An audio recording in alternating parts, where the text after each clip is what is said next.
Olá, pessoal, espero que estejam todos bem. Eu me chamo Eric Mateus, eu sou estudante do quinto período do curso de Medicina da Universidade Federal do Rio Grande do Norte e eu estou fazendo esse vídeo como cumprimento de uma avaliação da disciplina de Oncologia do quinto período da nossa universidade. Eu formo um grupo com mais outros estudantes que são Maria Tereza, Vanessa, Lucas Fernandes e Oliveira, e nós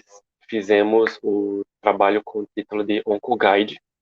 com o foco de abordar as perspectivas futuras de tratamento ao câncer. Uma vez que muito ainda hoje em dia se fala do câncer de acordo com aquele estigma de morte, de uma doença que causa um extremo sofrimento, e o que a gente quer trazer é uma perspectiva diferente de um futuro onde essa doença pode não levar a nada disso. Mas para entender melhor esse futuro, é de suma importância que a gente olhe para o passado e veja onde surgiu tudo isso, e como evoluiu os tratamentos do câncer para chegar até aqui. Para isso, nós temos que conhecer um pouquinho da história dessa doença, que começa muito antes mesmo da gente existir como espécie humana. Pesquisas paleontológicas indicaram a presença de um osteosarcoma em um ancestral neandertal nosso há cerca de 2 milhões de anos atrás, muito antes dos Homo sapiens pensarem em existirem. Alguns milhares, milhões de anos depois também foi descoberto um papiro que é atribuído ao médico egípcio Imhotep, que vinha junto, de acordo com a tradução, essa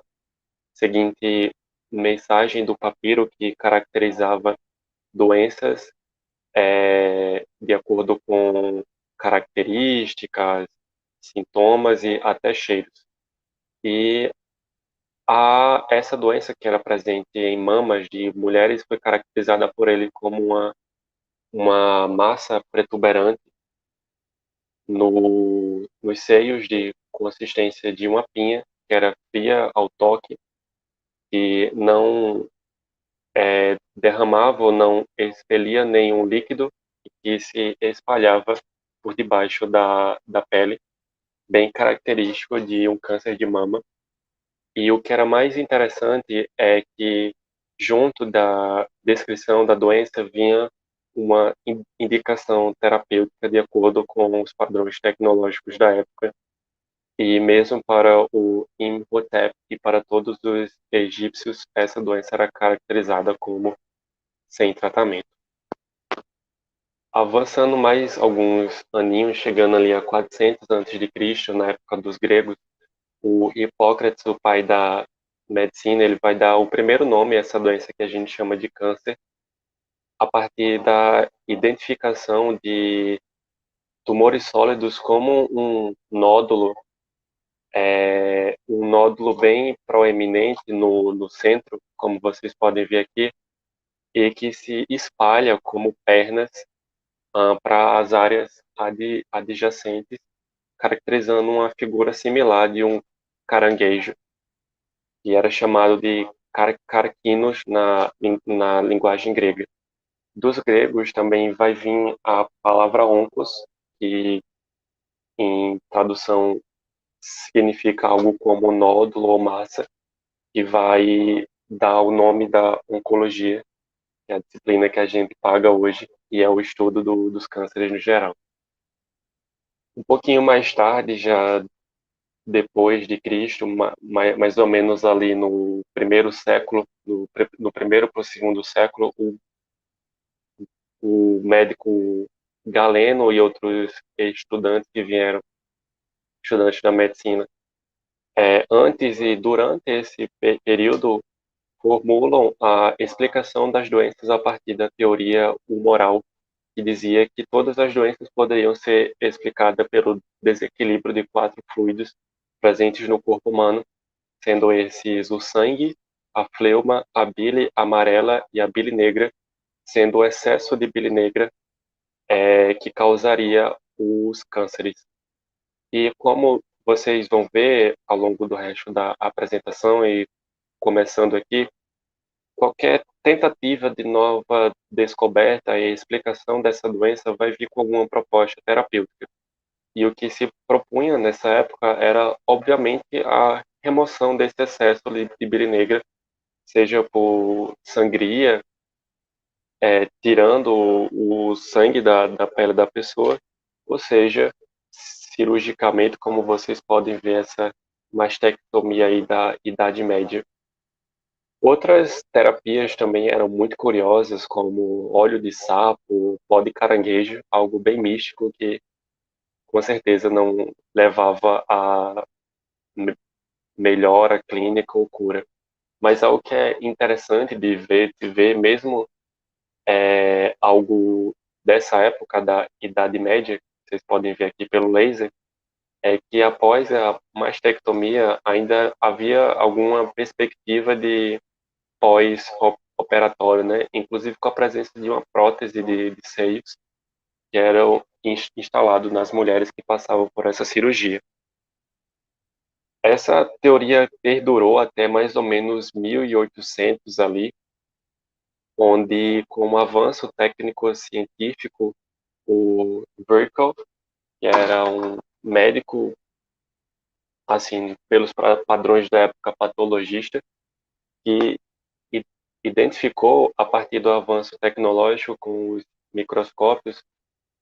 os tumores como uma hiperproliferação de células que antes eram normais. Então, como eu disse, a partir de novas descobertas, você vai propondo novos tratamentos. Se você está tendo uma hiperproliferação de células que vai causar um crescimento de um tecido, a remoção desse tecido pode ser a cura dessa doença. E junto a essa perspectiva e ao avanço do tratamento cirúrgico que teve a sua era de ouro no século XIX,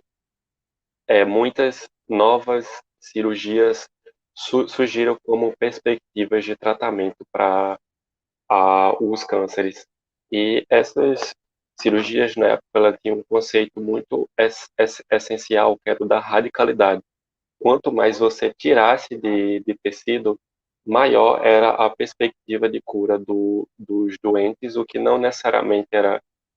verdade, mas se tinha um conhecimento na época de que se você fosse além das raízes da doença, vendo aquelas pernas, né, dos tumores como algo que se abrangia e se espalhava, você conseguiria realmente curar os pacientes. Só que, ainda assim, muitos pacientes, mesmo nas cirurgias extremamente radicais, não eram curados e muitas vezes acabavam desenvolvendo doenças em outros órgãos, o que foi apenas endereçado alguns anos mais tarde com o desenvolvimento da quimioterapia, que tem uma história muito interessante, uma vez que ela se dá a partir das descobertas terapêuticas do gás mostarda que foi usado na Segunda Guerra Mundial e, sobretudo, na Primeira Guerra Mundial para matar milhares e milhões de pessoas. Cientistas da época descobriram que o efeito do gás era capaz de destruir células, então se você conseguisse liquefazer isso e direcionar objetivamente para células tumorais, você conseguiria levar uma morte mais específica das células tumorais,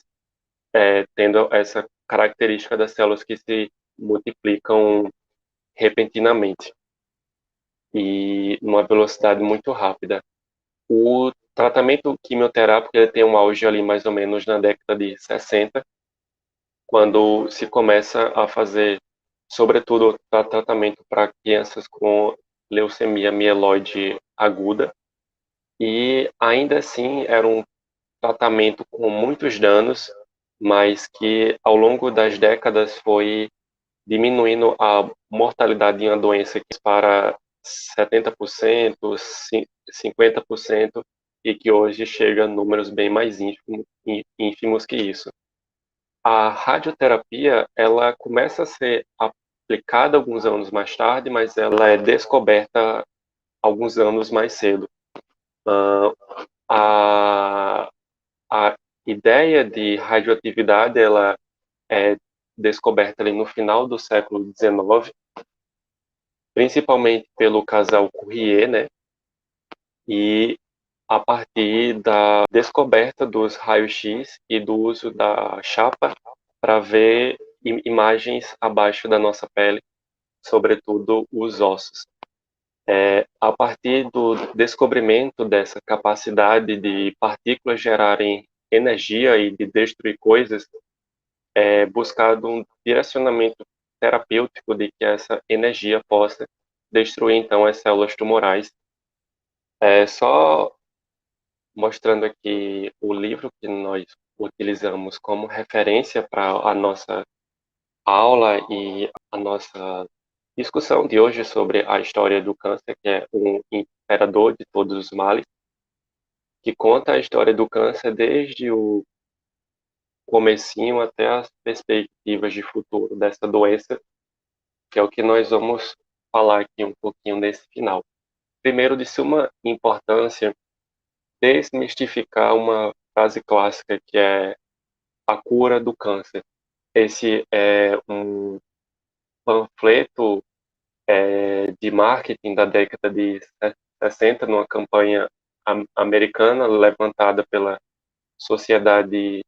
Civil de Arrecadação de Fundos para a Pesquisa da Cura do Câncer. Como vocês puderam ver, não existe apenas uma cura, e como vocês também vão ver nas outras aulas, não existe apenas um câncer. E dentre um câncer de pulmão, existem diversos subtipos que são muitas vezes totalmente quase diferentes uns dos outros. Então, nós devemos reformular essa frase para as curas dos cânceres. E, a partir disso, ver o que nós temos de perspectiva para o futuro dessas curas e desses cânceres. Uma das que é mais falada hoje em dia são as imunoterapias, onde ocorre a morte das células cancerígenas a partir do ataque do nosso sistema imune direcionado a elas, também a produção de anticorpos monoclonais que se ligam especificadamente a receptores que são mutados ou que estão alterados decorrente dessa doença. E o que mais se fala como futuro é de ter um tratamento para uma doença e um tratamento para a doença de um paciente. Nenhum câncer é igual ao outro e nenhum paciente com o mesmo câncer é igual ao outro. Então, o que mais se fala hoje em dia é de perspectiva de um tratamento personalizado e único para cada tipo de paciente, mas é importante lembrar que para nós chegarmos até aqui, o câncer ainda foi uma doença caracterizada como totalmente sem cura. Já muitas pacientes tiveram que sofrer com mastectomia radical, mães perderem seus filhos por tratamentos ainda ineficientes da quimioterapia e radioterápicos já ocuparam galpões imensos. E hoje em dia nós somos capazes de falar dessa doença sem antes pensar na morte como algo certo e tendo a capacidade de ter uma esperança na ciência e no tratamento e na cura que o futuro nos reserva e que o presente também já nos dá um gosto muito forte sobre essa perspectiva de tratamento. Então, eu convido também vocês a assistirem o vídeo dos outros membros. Vamos falar especificadamente sobre cada tipo de câncer e a perspectiva de tratamento de cada um. E eu agradeço a sua atenção até aqui e até mais.